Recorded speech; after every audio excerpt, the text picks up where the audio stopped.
We're going to hear from Alex Anthopoulos talk about this Sean Murphy deal momentarily, but he said last night, Chris, what he told us the last time he was on with us as well, they've been thinking about 2026 since the All-Star break, since the trade deadline, because everybody knew they were seemingly out of it and at that point. The Sean Murphy thing was the most interesting because it was literally, it happened right before that the news came out that he was going down, he was going to do the surgery. Nobody really knew how long the rehab was going to be. Nobody knew how long this thing. We were all trying to figure out, was there a play? Did anybody miss anything? Was there a slide? Was there something that maybe would have indicated, oh, wait, that guy hurt his hip on this play? Well, we found out it was the exact opposite of that. It was a lingering problem that finally reached a point where Sean Murphy went to them yesterday, two days ago now, and he said, I was going to wait to the end of the year. I'll get an MRI then. And they were like, well, why are we waiting? To me, and we'll get more into it later on, I think the Braves are upset as well based on what Alex Anthopoulos had to say. To me, this is worse than Kirk Cousins because you knew, Jeff Francoeur said it this morning out with the locker room. He was hearing inklings of this guy having a bad hip in the offseason. 3 years ago is what Alex Anthopoulos mentioned. You haven't said anything to anybody for 3 years. You're a catcher, and you haven't said anything to anybody for 3 years. You've killed this team, killed them offensively. This goes back to, well, if you don't see him going to the training room and the guy doesn't say anything, then you wonder about performance. And now it finally reached the point where, their words, not mine, performance down enough, meeting injury, let's get it done. At the very end, and Alex was there for about a half hour, I did ask about Ozzie. They're not willing to concede that, yeah, of course we're going to pick it up. They're going to take the 5 days afterwards, whatever it is. It's the company line, right. He's not going to do it in September. He didn't do it in August with us. He's not going to do it in September. Okay, move on. Let's just say that Ozzie has certainly reaffirmed that he's a $7 million player at this point for next year at a minimum. The other thing was, I did ask, at what point is it, I appreciate your toughness, but you're being selfish? Because that's really what it is. You've heard me say this forever. There are certain things you can't be, and you can't be consistently a bad teammate. If you had something going on, and it could have been fixed in season, last off season, in season a year before that, last off season, it's got to get done. Understand this, Jeff Francoeur is around this team. He hears things. So when a guy like Jeff Francoeur says he heard in the off season, like last off season, that Sean Murphy, his hip was bothering him. When Alex Anthopoulos says for 3 years now, this has been bothering him, people are upset, and rightfully so, with Sean Murphy. So I asked, again, the question was more about, wouldn't this have been a surgery last year? And the point they made is, no, maybe it got worse this year where it would have been a rehab. Let's just not do a surgery because nobody wants to do a surgery. This picture with performance, their word, not mine, now dictated that they're going to do the surgery. He was going to wait. Let's just say he waited till October to finally go get an MRI. Then, according to their schedule, not mine, I can do the math, that means he's not doing anything till February, which means spring training would have started, which is, again, being selfish. Now, I'm going to say this, and I don't really know what I believe. When you have that problem, if you don't want to tell the team, I'm going to get an MRI myself. I'm not telling anybody, but I'm going to go, am I crazy? What the hell's wrong with me here? I don't want the team to know, which is, again, being selfish because your play time, how many at-bats you get, you being behind the plate is going to be dictated by, no, man, I'm good. Got no problems here. Aren't you shocked that a guy didn't go get himself an MRI if he's got a problem for that long? You're stunting the growth of the catcher of the future as well. And this isn't one of those cases where, like in the NFL, you're not going to get it paid. You're guaranteed this money. I'm wondering how bad the hip was when he signed that extension, if you want to follow along the 3-year timeline. There's a lot of questions I have right now about this guy. There's a lot of things I have about this guy that I think running through my head that aren't very good. And they never really have been good with this guy. I've always had a bad feeling about him. Always. Well, you also now have set it up where who the hell would trade for you? Coming off a hip surgery. No, he's in albatross right now. He's not going anyplace. And I'm sorry, you could talk about having 2 great catchers next year. You just made the great point, Chris. He's not going to be ready. He's not going to do anything in the offseason. So he's going to come in. He's going to have to go through rehab. He's a backup catcher now. I don't care what you're making. You're the guy that's going to catch on Sundays when Drake Baldwin needs a break because he's better than you. That's it. End of story. Well, he's better than you. Yeah, the salary can't dictate who's number one anymore. You know, you've been in that world. I've been in that world. Everybody listening has been in that world where you go, I'll tell you what, the first round pick always gets the benefit of the doubt. In all sports, you give him longer time. You pay that guy more money. Well, he must be the starter. He must be the number one. That's not a thing anymore. That's not a thing anymore. If I have the guy who could win Rookie of the Year and I'm paying him $780,000, you know what I realized? I have two catchers that cost me $16 million. I got two catchers that cost me $16 million. You know which one I'm playing? The one that cost me $780,000. Yeah, this is going to be just like Kirk Cousins. Yeah. The backup's making more money, and the guy that's making less money with less experience is now going to start. It's that simple.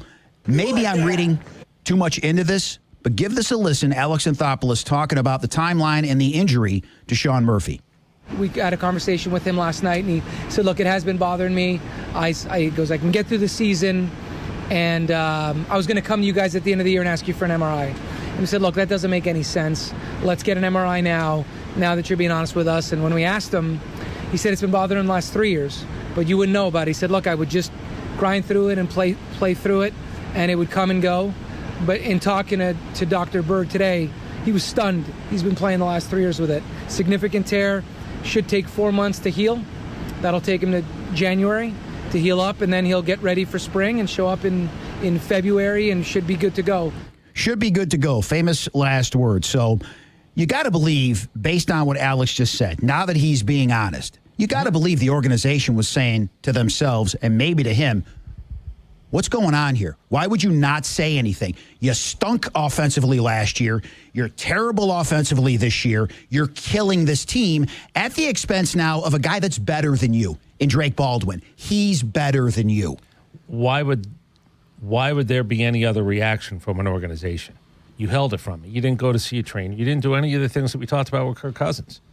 You know, it's just, you're right, you're guaranteed the money.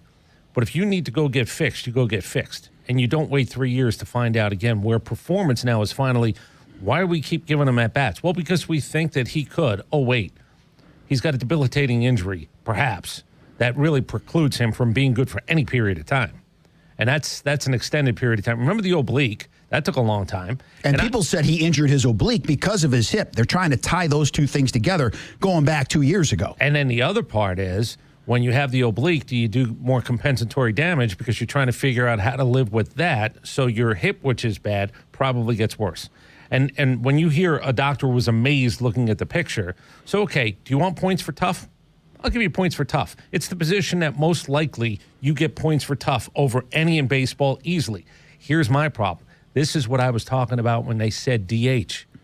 That's the position on the baseball field. Anybody can get hurt anytime, any day. I get it. But catcher, you want to work in a world where one guy can hit and you're going to make him a DH just because you have him on a roster.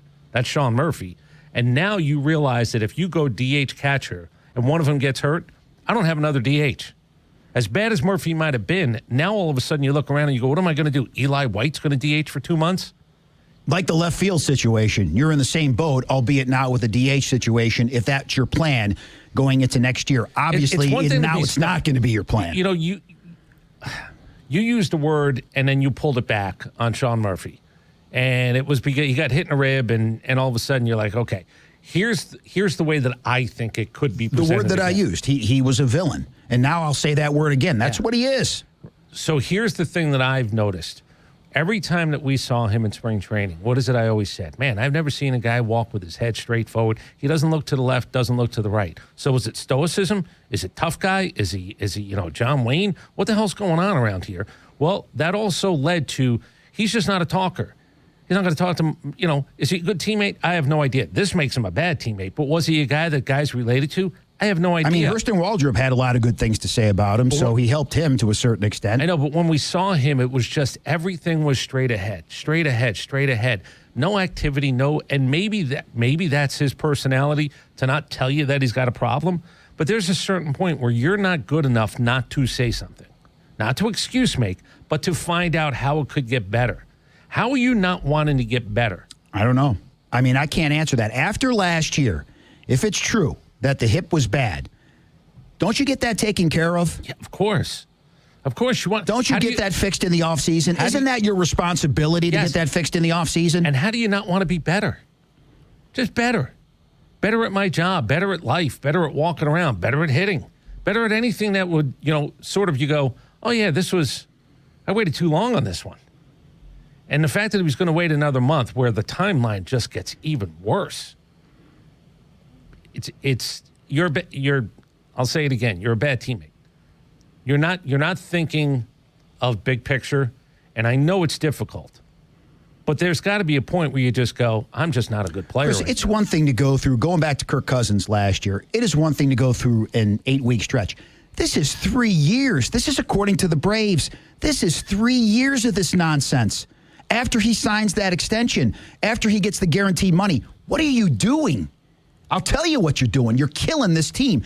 Do they have other problems? Absolutely.